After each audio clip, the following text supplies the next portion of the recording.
ከረጅም ዓመታት በኋላ ሙሴ በእግዚአብሔር ትእዛዝ ቀድሞ ይኖርበት ከነበረበት እና ኮብልሎ ከወጣበት አገር ወደ ግብፅ ተመለሰ።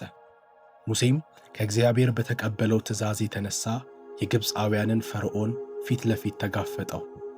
ያመልከኝ ዘንድ ሕዝቤን ልቀቅ የሚለውን የእግዚአብሔርን ድምፅ ለፈርዖን ገለጠለት።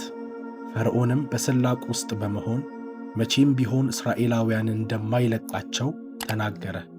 ፈርዖን እስራኤልን በባርነት ለ430 ዓመታት ገዝቷቸው ነበር። በዚህም እግዚአብሔር ሕዝቡን ነፃ ለማውጣት 10 የተለያዩ መቅሰፍቶችን በግብፃውያን ምድር ላይ ያደረገ። የመጀመሪያው መቅሰፍት እንግዳ ነገር ነበር። ግብፃውያን በስፋት የሚጠቀሙበትን የናይልን ወንዝ ውሃውን ወደ ደምነት ለወጠው። ወንዙም ገማ፣ በወንዙ የነበሩ ዓሣዎች ሞቱ። ግብፃውያንም ከወንዙ ይጠጡ ዘንድ አልቻሉ። ደሙ በግብፅ አገር ሁሉ ነበረ። ይህ ለ7 ቀናት ሆነ። ፈርዖን ግን ሐሳቡን አልቀየረም። ከዚያም እግዚአብሔር እንቁራሪቶችን ወደ ግብፅ ላከ። ከወንዙ ውስጥ ወጡ። ከከተማው እስከ የግለሰብ ጓዳ በመግባት ከተማውን ሁሉ ሞሉት። በቤት፣ በመኝታ ቤት፣ በመመገቢያ ቦታዎች፣ በእህል አዝመራና ቡቃያ ላይ ሁሉ ወጡ። በዚህም መካከል ፈርዖን ሐሳቡን ባለመቀየር እስራኤላውያንን ላለመልቀቅ ልቡን አደነደነ።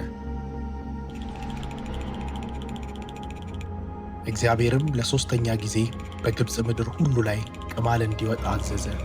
ከተማውም በቅማል ተሞላ። በሰዎች ሰውነት ላይ፣ በእንስሶች ላይ ሁሉ ሆነ። ይህ በጣም ምቾት የማይሰጥ ነገር ነበር። በዚህም ምክንያት ሰዎች እጅግ ተቸገሩ። በዚህ ሁሉ ግን ፈርዖን አሁንም ለእግዚአብሔር ቃል ባለመታዘዝ እምቢ አለ።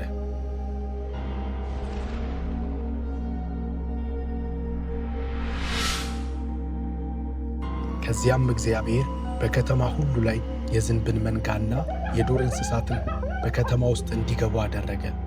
በዚህም መንጋው በንጉሡ ቤት፣ በባሪያዎቹና በሕዝቡ ቤቶች ሁሉ ላይ ሞሉ። በሕዝቡም ቤት በየመንገዶችና በመሰብሰቢያ ቦታዎች ላይ ታላቅ መረበሽ ሆነ። በዚህም ወደ ውጭ መውጣት በጣም ከባዱ ነገር ሆነ። በዚህም አስከፊ ጊዜ እንኳ ፈርዖን እስራኤልን አልለቅም በማለት ልቡን አደነደነ።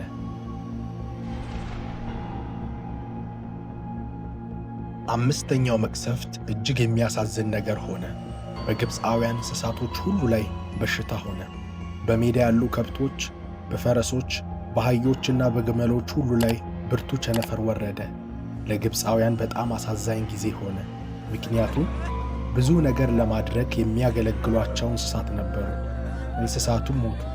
ንጉሣቸው ፈርዖን ግን አሁንም ልቡን አልለወጠም።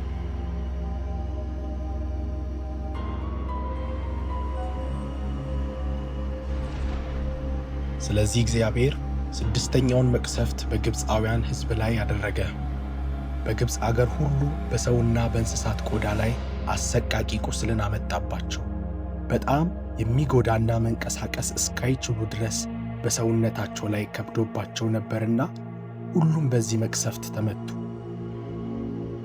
መሪያቸው ፈርዖን ግን አሁንም ልቡ ጠነከረ።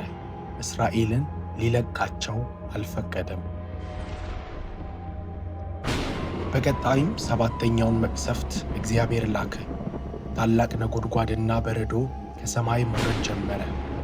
እሳትም ወረደ። በዚህም በግብፅ ምድር ላይ በረዶና እሳት ዘነበ።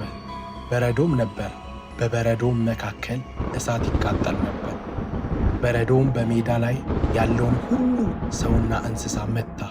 የእርሻ ቡቃያ፣ የአገሩን ዛፍ ሁሉ አወደመ። በግብፅም አገር ሆኖ የማያውቅ ታላቅ ጥፋት ሆነ። ፈርዖን ግን በእልህኝነቱ አሁንም ጸና። የእግዚአብሔርን ሕዝብ ለመልቀቅ እምቢ አለ።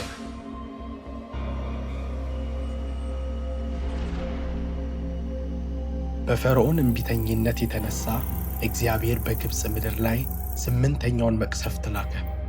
አገሩ ሁሉ በአንበጦች ተወረረ። ከበረዶ አምልጠው የተረፉ ሰብሎችና ዛፎች ሁሉ አወደሙ። በግብፃውያን ቤቶች ሁሉ ላይ አንበጦቹ በመግባት ውድመትን አደረሱ። የከተማውንም ሰማይና ምድር ማየት እስካይቻል ድረስ ከተማው በአንበጣ ተሞላ። መሪያቸው ፈርዖን አሁንም ሐሳቡን ባለመቀየር እልኸኝነቱን አሳየ።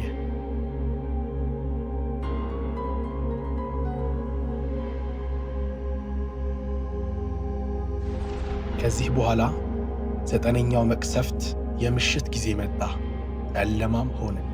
ይህ ጨለማ እንደ ሌሎቹ ጨለማዎች አልነበረም። ለ3 ተከታታይ ቀናት ምንም ማየት እስከማይቻል ድረስ ሁሉ በጨለማ ተዋጡ። ሕዝቦችም ከቤት መውጣት ስላልቻሉ ማንም ከማንም ጋር አልተያየም ነበር። ይህ ጽኑ ጨለማ ሆነ። አሁንም ግን ፈርዖን ሐሳቡን አልቀየረም፣ ልቡን አደነደነ።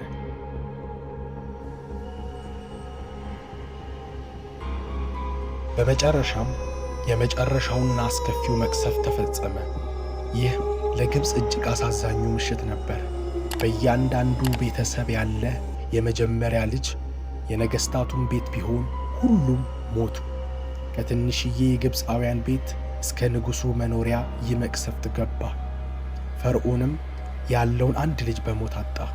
ከዚህም በግብፃውያን ታላቅ ሐዘን፣ የሐዘንም ጊዜ ሆነ። ፈርዖን ይህን ሲመለከት ልቡ ተለወጠ። ሙሴንም ወደ እርሱ አስጠራው። ለሙሴም እንዲህ በማለት ነገረው፣ ሕዝብህን ይዘህ ከግብፅ ውጣ። በዚያም ምክንያት ሙሴ እስራኤላውያንን ከግብፅ ምድር ይወጡ ዘንድ እንዲዘጋጁ ነገራቸው። በዚህም እስራኤላውያን ከ430 የባርነት ዓመታት በኋላ ከግብፅ ለመውጣት መዘጋጀት ጀመሩ። ራሳቸውን ለጉዞ አዘጋጁ። ቀኑ መሽቶ ነበር፣ ነገር ግን ልባቸው በደስታ ተዘጋጅቶ በብርሃንም ተሞልቶ ነበር።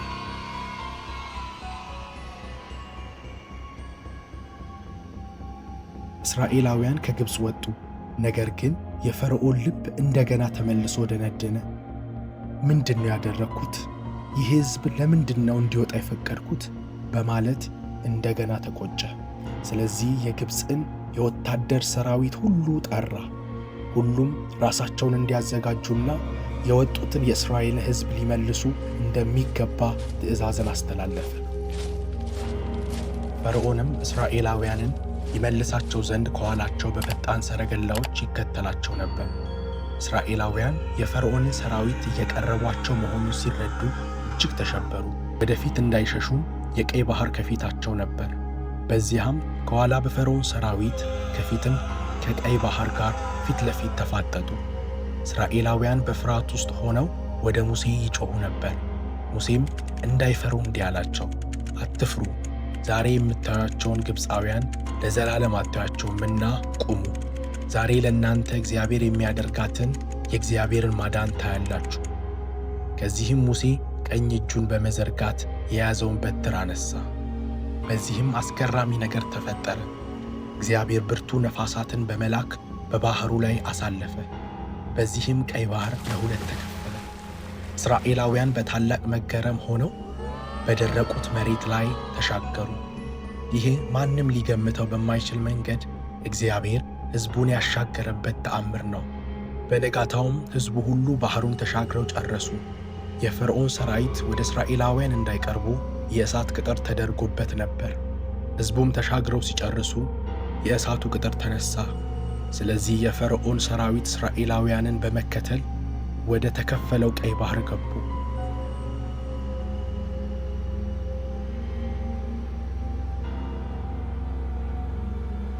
ሁሉም በገቡ ጊዜ ውሃው ተከፍሎ ከነበረበት ወደ ቀድሞ ስፍራ ተመለሰ። ፈረሶች፣ ወታደሮች ማምለጥ እስኪሳናቸው እርስ በርስ ተጣበቁ፣ መውጣትም አልቻሉም። የፈርዖን ሰራዊት ከዚህ በኋላ እስራኤላውያንን ሊጎዳ አይችልም፣ ምክንያቱም ሁሉም በባሕሩ ውስጥ ሰጥመው አልቀዋልና። ከዚህም በኋላ እስራኤላውያን በእውነትም ነፃ መውጣታቸውን የሚፈልጋቸውም እንደማያገኛቸው በመረዳት ይህን ሁሉ ያደረገውን እግዚአብሔርን አመሰገኑ። በእግዚአብሔርም ፊት አዲስን ቅኔ ተቀኙ። በእርግጥም እግዚአብሔር እንደ ተናገረው ያመልከው ዘንድ ሕዝቡን ከባርነት ነፃ ወጣ። ይህ ታሪክ እግዚአብሔር በየትኛውም ተጽዕኖ ውስጥ በሆነ ከአምላኩ ለሸሸ ሕዝብ እግዚአብሔር የሚከፈለውንና የሚገባውን ዋጋ በመክፈል ነፃ ማውጣት የሚችል አምላክ መሆኑን በእርግጥም ያስተምራል። አሁንም በኃጢአት ውድቀት የባርነት ግዞት ለከበደው የሰው ልጅ አንድያ ልጁን ልኮ ነፃ ለማውጣት የሚገባውን ክፍያ ከፍሏል። ጌታ ኢየሱስ ክርስቶስ እንደገና በባርነት ቀንበር እንዳንያዝ መሥዋዕት ሆኗል። በልጁ ኢየሱስ ምክንያት ከኃጢአት ባርነት ነፃ መውጣት እንችላለን። ጉልበቴም ዝማሬም እግዚአብሔር ነው፣ መድኃኒቴም ሆነልኝ። ይህ አምላኬ ነው፣ አመሰግነዋለሁ። የአባቴ አምላክ ነው፣ ከፍ ከፍ አደርገዋለሁ። ኦሪት ዘጸአት ምዕራፍ 15 ከቁጥር 2